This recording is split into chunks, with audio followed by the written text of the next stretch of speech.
first off, just a little bit of a career retrospective. What got you into playing football? What made you, what sparked that love of the game for you? It was just something to do.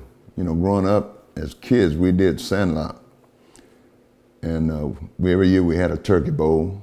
The Washington Park, we played Memphis, and everybody would play different positions. But every year we had that game. That was elementary school. And then before I got to elementary school, there was a coach that was the head coach of the high school team, because the elementary and high school was next to each other.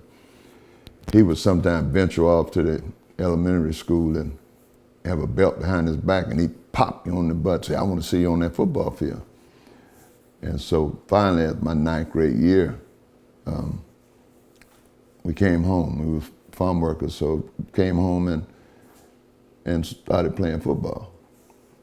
And that in high school, I was at Lincoln Memorial, correct? I was at Lincoln Memorial. And tell me about your experiences there. I know it's obviously disbanded now. It's not a facility anymore, but what was your experience like there? What was your time spent at Lincoln Memorial? What does it mean to you? Well, going to Lincoln Memorial, there was a commonality. Everybody kind of related to what everybody else was doing, because back then was very dominantly a farm town. You know, we did farm work, and a lot of the families, when school ended, would load up in the 50s, 60s, actually on the back of trucks, and go up the season on the eastern shores, harvesting crops. Carolinas, Virginia, New York, some Michigan, all different places. But everybody was pretty close, but then you had your differences about things.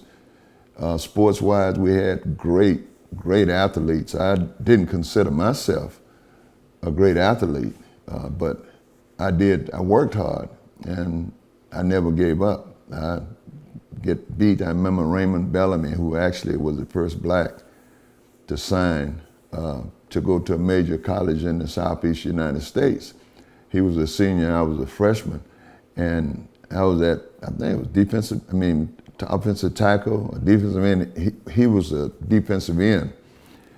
And I'd come off the ball and I'd hit him, and he had a hammer that he'd pop me side my head, and he'd always come back, "So you're gonna be all right, you're gonna be all right." And he encouraged me, and he never stopped. And he signed to go to the University of Miami. So he was the first black to go there. And of course he got in an accident, I think in his junior year, going back to school on 27 at the Canals, and he got kind of hurt up, so he missed a year, went back. But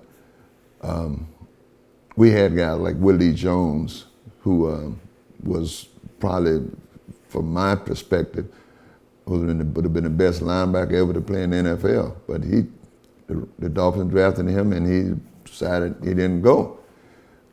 Chip Nelson, who scored more points than him and Howard Porter went at it consistently. Matter of fact, Howard Porter tried to get him to come up to Villanova and play with him. That would have really been something. But I was just a guy, you know. But I just worked hard. I worked hard, and I didn't know how to quit. I just kept it going. And Coach Shannon used to do a speech, and the name of it was called "Keep It Going." Keep it going, and that's basically, it was my motto: keep it going. So you said you were just a guy, but when did you figure out that you could play at the collegiate level? When did that interest come from Florida A&M and other places like that? Oh, I think maybe in my sophomore year, junior year at Lincoln. Couple of scouts came, and matter of fact, I think A&M came like my sophomore, junior year, and I talked to them, but they never came back. And then they closed Lincoln my junior year, so my senior year I went to Manatee. And I had letters, I was galore, University of South Carolina, Navy. I had gotten one of the senators signed up, so I could have gone to probably West Point or Navy, Notre Dame, Florida, but I got benched the third game of the season. So South Carolina, I went up there to visit. I went up to Tampa, and then I didn't play anymore. So basically all those letters and stuff really meant nothing. But one school kept coming every week, and that was Southern University. And so I signed a letter of intent after the season. And I told my coach, my junior high school coach and basketball coach, and my freshman football, that I was going to go to Southern. Coach called me and said, "Lawrence, I'll be there Friday to sign you to the letter." So I told him.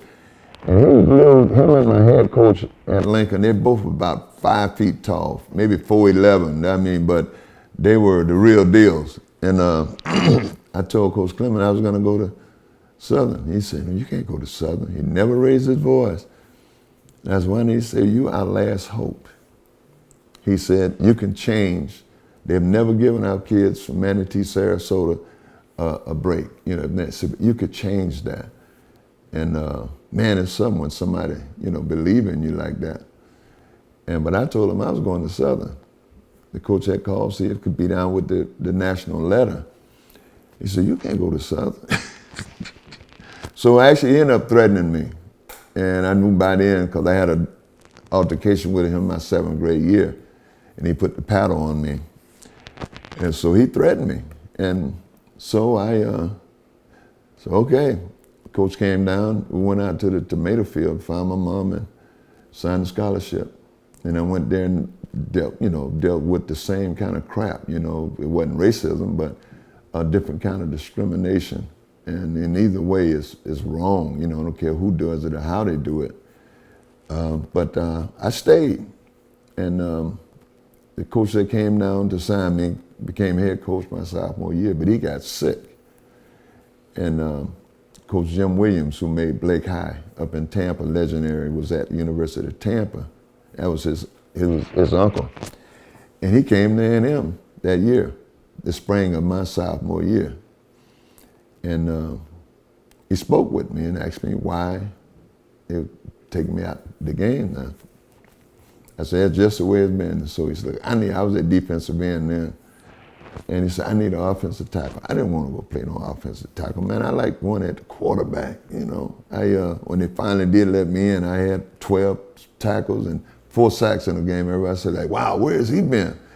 But he said, "I told my staff I wanted to put you at offensive tackle."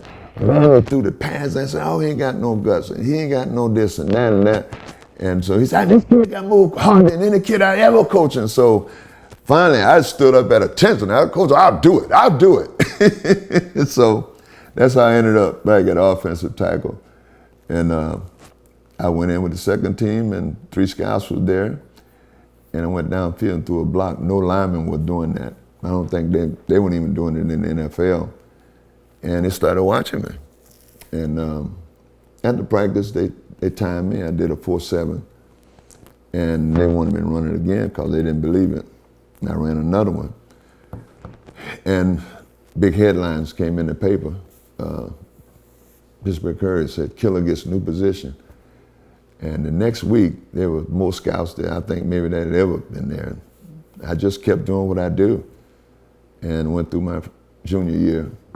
And I played John Madden, the last game of the season in Tampa. And everybody knew he was going to be the #1 draft pick. And I kind of shut him down. He made 1 tackle, and it was downfield. So scouts was coming, and they wanted to see this kid, that was doing that. And I just kept doing what I do. I didn't do anything fancy. I just worked hard. I went downfield to throw blocks. Nobody else was doing that. And so we played the season, and we lined up. We played Tennessee State.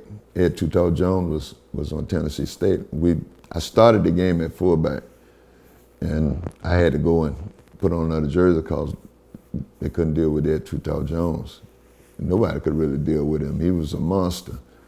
But I played against him, and then in the Senior Bowl, we were on the same team, but we practiced against each other. And Coach Madden and I guess the Raiders staff and folks were there, and they saw me playing, blocking, and I did okay. So I was reading me telling me that Coach Madden said that we know we can't get Ed Tutal Jones, the best player in college football, but I want that guy that can block him. And that's where our relationship started, because he called me on the phone and told me he had drafted me in the first round. And I flew to Oakland. And he did like this Miller Lite commercial. Hey, when are you going to pass the tech like that? You're coach.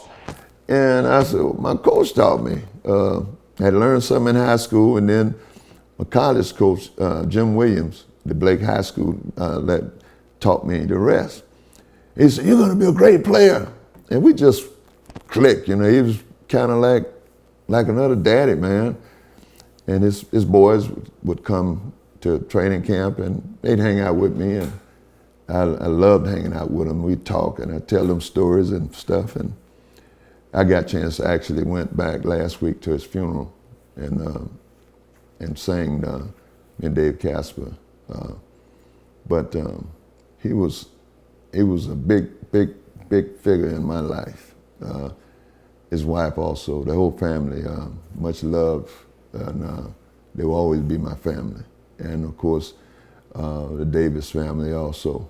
Mark Davis runs the team now, and Miss Davis is still alive, and it's kind of special. And you said all those things about Coach Madden, how he's like a father figure to you. Everybody knows the popular person that he was, the outgoing person that he was in the booth, the coach that he was on the sidelines, but what was he like behind the scenes? He was that same bubbly, you know, he was intense. And when he would issue the game plan, he had the board, and he would actually explain every aspect and why and what. And if the quarterbacks had to actually deal with we never would have lost a game. But he was intense, and he was very fair. But he was a veteran coach, so he would take a chance on a veteran, even though they may have gotten too old, But he was still a veteran. He was a veteran guy. He on the sidelines, he would get out of control, and so I kind of fed off of him. When I finally did get in the lineup, I'd get out of control too. Ref called holding on me, and I'd get all up in the ref face. And once I bumped the ref, and the ref backed up and said, one more time for you to. And so we're looking at film. Coach Madden running the film, so he turned down and turned around and said, hey, what the hell you sending that ref out there? I told him, I don't remember what it was. He said, yeah. But he was a coach among coaches. It was my guy. And then, of course, when he left, Coach Flores took over, and he was a good coach too. But he was more like subdued, and that was a whole nother thing. But we continued the tradition. We won, and that's it. And that first Super Bowl you were in, that was with Coach Madden, correct? That was Coach Madden. What was he like in those moments? That's the biggest achievement one coach can get to it. Get his team. He was out of control.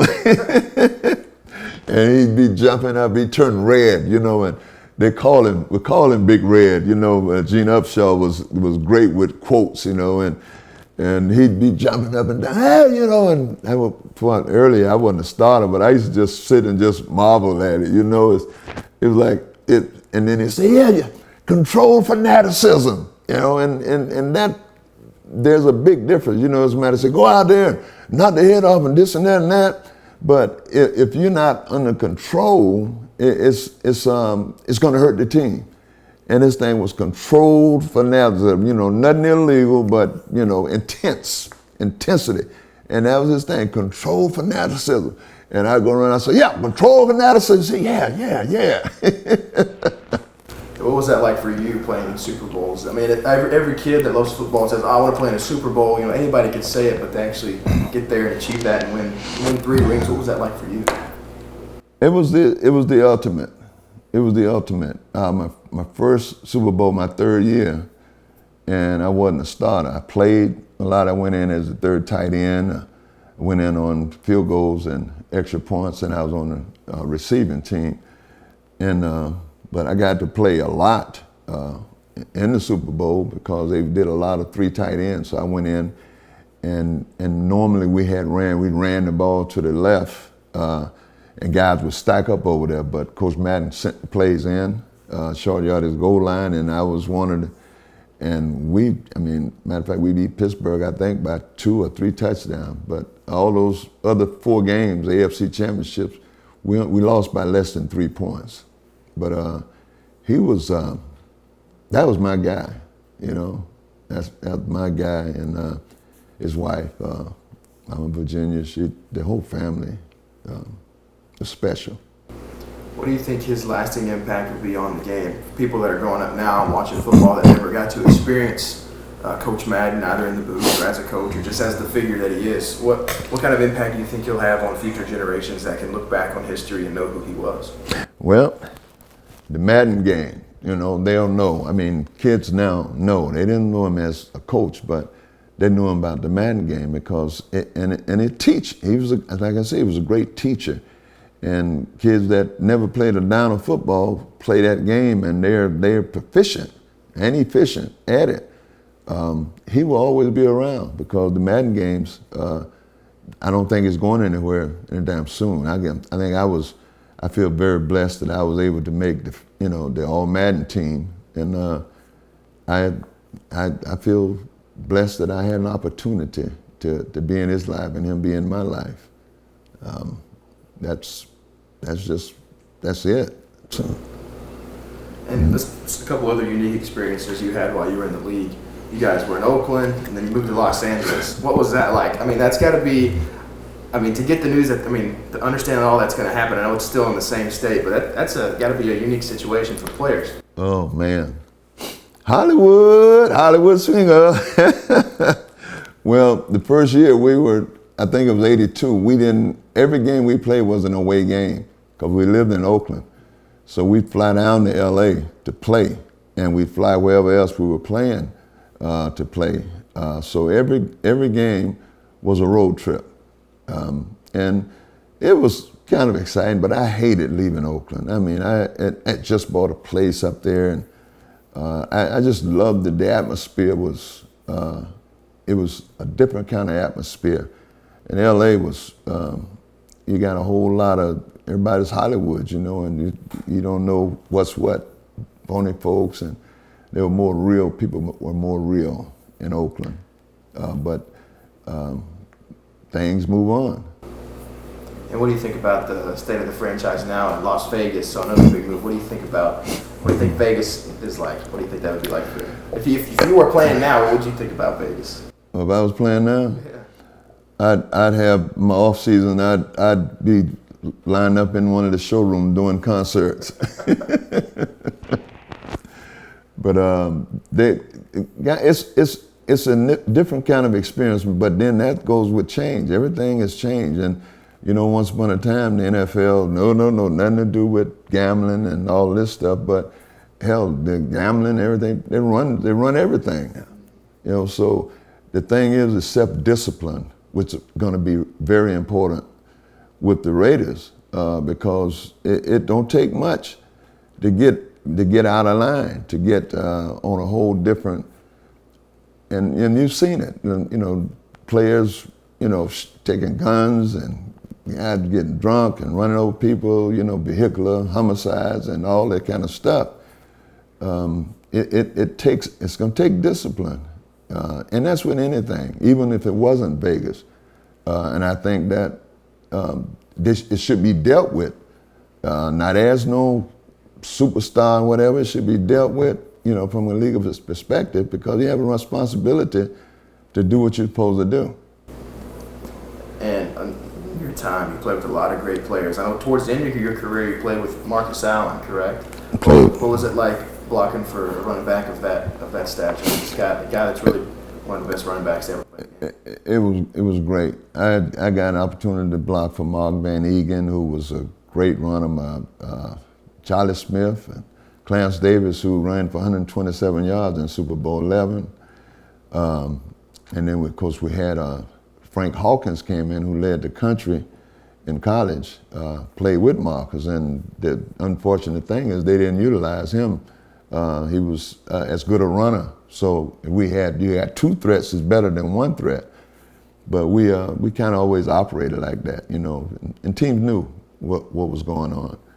I had a little bit tougher job in the early years, man, because everybody knew that we were going to pass the football, and we didn't run it, knew we was going to run it to the left. So I'd go to conventions and the Pro Bowl, and guys sit and talk shop. Say, hey man, my coach told me to just pass rush on that side. Say if they run, slow down and play the run. But if not, pass rush. So I got my coach in my ear. He was Sam Goshen. He was probably about 5'2" or 5'3" or 4. But he was like, yeah, and so he was always in my, so, yeah, you got to sell it, on the play pass. I said, what am I selling? The guy pass rushing me every down. So it was difficulties, but the thing about it is that it always great experience. And we had some great players that played, and I had opportunity to play with them. I played with a lot of Hall of Famers and played against a lot of Hall of Famers. You talk about your Pro Bowl experiences there. You're a 2-time Pro Bowler. You played in the Super Bowl, you win as a team, but you also get those personal accolades, Pro Bowl, things like that. What does that mean to you for the work that you've put in? Well, it meant a lot because actually you're being selected by your peers. But to be quite honest with you, back then, the peers, most of the guys, they didn't know what was going on. They didn't know who was what. All they knew was, like say, it was a defensive player. They know he had 10, 15 sacks, 100 tackles, interception, defensive backs. But offensive linemen, all they knew is say, oh, he had 4 sacks in that game, but they don't count, the other 10 games where he had no sacks. So you're signing up, you're putting down the list for guys in the Pro Bowl, and it's different now. Say, hey man, who was so-and-so, so-and-so? Oh, yeah, Art Shell, yeah, Gene Upshaw, different people, that are popular, and that's what guys go by. Now, all the players have tablets. They can pull up any game. They can pull up any quarter. They can pull up any play. They can pull up any player. So it's a whole different, and then the fans also get to vote now. But back then, if a player says something bad about you, then they believe that's the gospel. It's like the social media. Somebody say something where it's true, well, that's not necessarily true. But that does influence people. It's like the boats, the boats were stolen, but is it true? No, it's not. It's not true. But I'm gonna believe that, as opposed to, well, I had 2 million votes more than I should have been the president. And it don't work like that, but they, dealt with it, like a sane individual dealt with it. But it's been an interesting journey. And the journey is still going. I can't tell you where and how it's going to end, but all I know is that we're still on the journey, That's right. And talking about things changing, I hear you. What do you got going on now? I hear you got kind of dabbling in the NFT game. What's kind of going on for you right now? We are starting. Ed James is teaching me, and it's funny, I'm 2 times, 3 times his age, but he's teaching me how it goes, and it makes a lot of sense, and I'm understanding it much better now every day. When I talk to him, I learn more, and that's been an education. But then I also do my vocal entertainment, and I've done actually a couple of halftime concerts for the Raiders during the season. So there's some things. The chapter is over, but we're starting another chapter. Maybe I'd like to get you out to LA, do the halftime show this year with all those. Absolutely. Absolutely. Drop a dime on them. But I guess just kind of a parting question here. What do you think of the state of the game now? What do you think in terms of, we talked about Coach Madden's legacy, but what do you think the state of the game is moving forward? What do you think about the players that are in the league now? And the Raiders, just anybody. Be quite honest with you. I wish I could be playing now. I could play 20 years, 25 years. They don't hit in training camp. They bump a little bit during the season. I think they hit once a week up to a certain point. Then they don't hit no more. And I think it's great for the guys. And then they also, in the off season, they in there day in, day out, they're there. And you imagine, I mean, the players back then were great players, but if they'd have been at the field house, you know, get 30 days off, and you'd have had a whole different kind of production. I mean, the guys have no excuse. You know, they should be in top shape because they're in practicing, working out year round. There's no excuse for failure. You know, and it's unacceptable, even though they do fail in some cases, but there's really no excuse for it. And that also boils down to a mindset. You know, you have to develop, and that depends also on the coach. The coach helps the team develop a certain mindset, and that mindset, it displays that basic character of that coach. That's my feelings about it. And you can't take it for granted. So there's no excuse for failure. There's every excuse to succeed because you got everything that you need to succeed with. You got a weight room bigger than a gym. You know, now when I was with the Raiders, we had a weight room in the locker room, and it was a universal, and it had 2 sets of barbells, and that was the weight room. And now you walk in, man, you say, whoa, it's like Family Fitness, you know, all those, they got everything. They got water, they got, you know, the big things where you get in and cold and soak your body so the swelling could go down. I mean, they got everything. There is no excuse for failure. You know, if someone fails, then it's not the fault of the team because everything is being provided to succeed with, and you're getting paid.